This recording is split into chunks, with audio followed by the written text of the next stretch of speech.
Welcome back to Turf Talk, Future is Now edition. Vance, familiar topic on here, but I feel like we have to lead with her if she runs. Songbird, another dazzling performance, certainly what I expected given the field. Onward to the Santa Anita and then Kentucky Oaks. She was 3-1 in the win. I haven't seen what she's down to now. Have to think she'll be the big favorite in this week's Oaks Future. What odds do you give her for an Oaks win?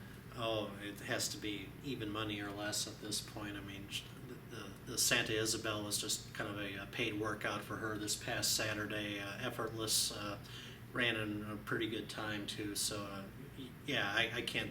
She has to be considered an odds-on favorite going forward. Yeah, even with obviously Catherine Sophia turned some heads and has been dazzling, but legitimate questions maybe at a mile and an eighth. To me, I'm already looking ahead to when she turns back into the 1 mile acorn. Might be more her style, and no reason to think she won't point for that after the Oaks. But yeah, there's some names: Karina Mia, Rachel's Valentina, if she happens to resurface in time for the Oaks. But yeah, absolutely. I mean, Songbird. I don't know what she'll be this week. I mean, maybe 3-2, but when they go in the gate in the Oaks, it's hard not to see how she's not odds-on, assuming she wins the Santa Anita Oaks. Exactly. She's going to be one of the heaviest favorites on Derby and Oaks weekend combined. And going back to Catherine Sophia, I agree with you. She does kind of give the impression she'll be at her very, very best around one turn, but I'm willing to give her a chance to see what she does in the Gulfstream Park Oaks, going 1 mile and a 16th. And you never know, she could actually stretch out and be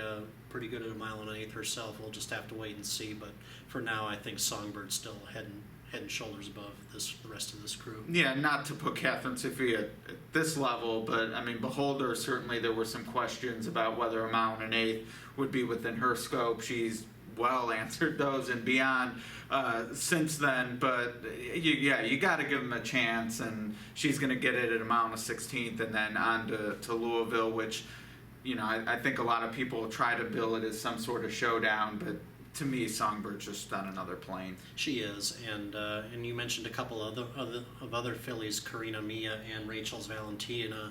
Neither of them have started so far this year, and we're already in close to mid-March, and it's just kind of hard to imagine any filly trying to beat Songbird with just one prep under their belt, and Songbird looks too tough so far. Yeah, and the Oaks to me isn't one of those races. It's not like the Derby where you need this pattern and you're pointing for it all year. But when you are talking about a horse of Songbird's quality, that ups the ante a little bit. And we still have some big races through the Fairgrounds and Oaklawn. And, of course, Fairgrounds has produced a good track record of Oaks horses. But, again, Songbird does seem to stand tall. And as tall as she is standing, maybe the 3-year-old males, certainly not quite as narrow a focus.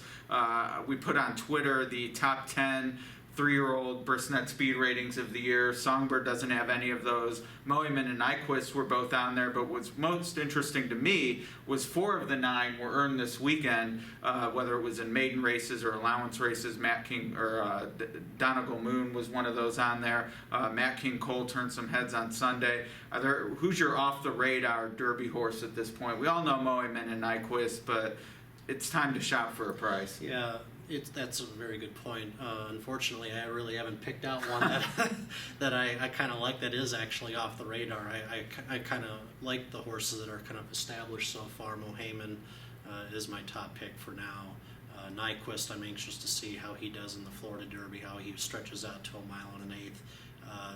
At this point in the game, it's hard for me to see a horse off the radar turning himself into a major factor, but obviously that can change. But right now I'm kind of focused right on the established candidates. Yeah, I'm mostly with you. I mean, I have Nyquist 1, Moeman 2. I guess I would say Zulu, just because he's not one of those two. For me, he's 20-1 on the morning line for the future. I have him at 50 in the win, so personal bias there. But we still have the Rebel, which is going to have a full field. The last race had sudden breaking news, who was on no one's list going into it. I think some of these races might produce a name, and if they're fast, I'm going to give them a good look, because as much as I do respect the talent of Nyquist and Moeman, there aren't a lot of horses who have run 100+ so far. So if someone shows they're able to do it, and it looks like they're a classic type, I'm going to have them in the mix, because the two we've talked about for months now are going to take the money, and if they run 1-2 in the Florida Derby, they're going to take the money in Kentucky as well. So I'm open to a price, but like you, I don't really have one yet. Yeah, you always have to be open for a price, and it kind of reminds me of 1999 when Charismatic was getting pounded in California preps, and then he comes to Kentucky, wins the Lexington in a very fast time, was overlooked on Derby Day at 30+1. Yep. And yeah, you got to keep your options open, especially since a lot of the main contenders haven't run huge figures yet. You know, if one pops up, you know, in April, early April with 100+ or whatever, you got to keep him in the mix. No question. And 3 years after Charismatic was War Emblem, very similar. Yes. Didn't show a lot in Louisiana. Found his form in the Illinois Derby. I'm sure the trainer change didn't hurt either. Yeah. But, you know, 20+1 at a horse who has shown he was fast enough. Those horses outfade at 5 or 6-1, like Sweet Southern Saint, when he was the favorite off that big figure. But if they get overlooked, they're definitely worth not overlooking. But that's weeks down the road. The future wager is this week. We'll have PPs up. We'll stick them in the description below. Oaks Future is also this week.